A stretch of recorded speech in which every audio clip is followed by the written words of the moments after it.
구독, 좋아요, 그리고 공유까지도 눌러주시면 저에게 도움이 되겠습니다.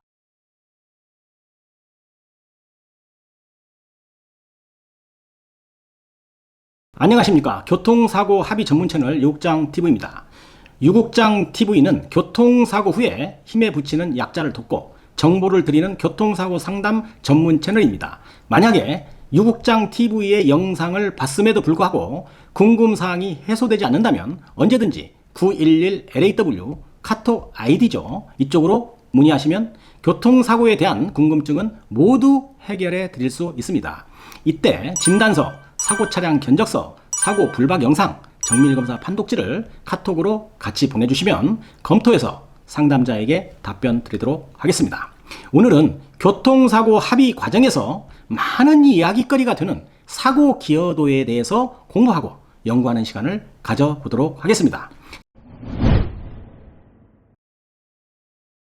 사고 기여도는 과연 무엇을 의미할까요?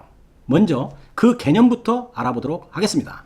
교통사고가 발생을 해서 보험회사와 사고 기여도를 가지고 문제가 될 수 있는 병명은 대략 두 가지 정도입니다. 첫 번째, 추간판 탈출증이죠. 우리가 속칭 디스크라고 합니다. 그 다음에 두 번째, 어깨의 회전근개 파열, 이 정도입니다. 사고 기여도라는 것은 한마디로 말하면 사고로 인한 책임의 정도가 어느 수준인지를 따져보자는 것입니다.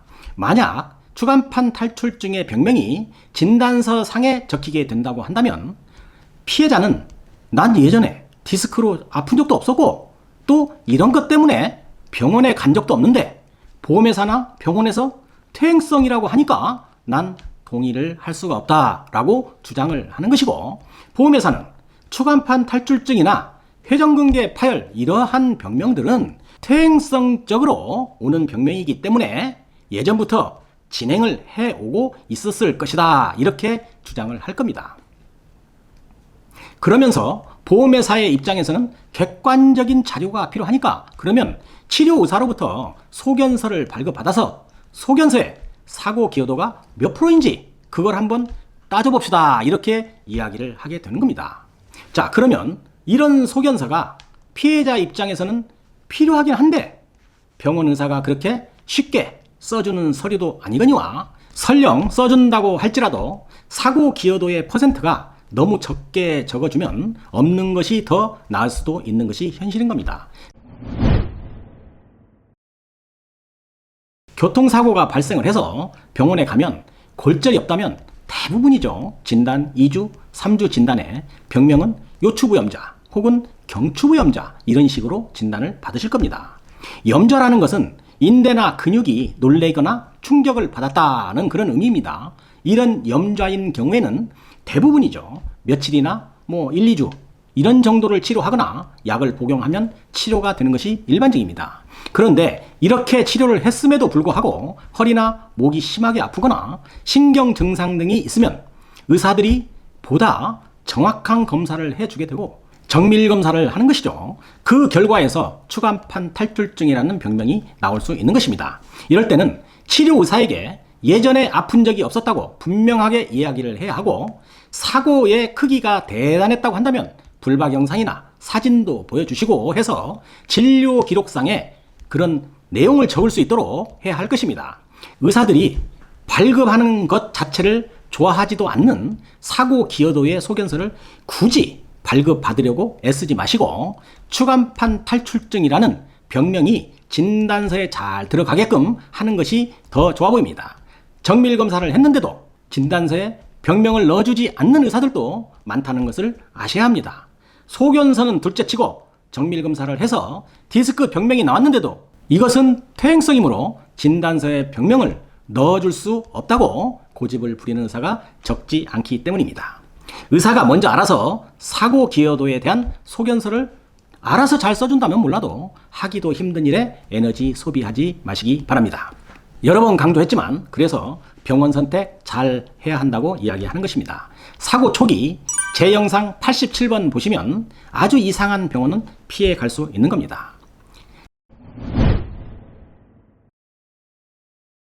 사고가 엄청 커서 급성으로 디스크가 터지고 흘러내려서 몸에는 신경 증상이 있고 근전도 검사상에도 이상이 있는 정도여서 수술적 치료가 필요한 경우라면 의사는 외상성 추간판 탈출증, 외상성 추간판 파열의 병명과 사고 기여도 한 50% 이상, 100%도 써줄 수 있습니다.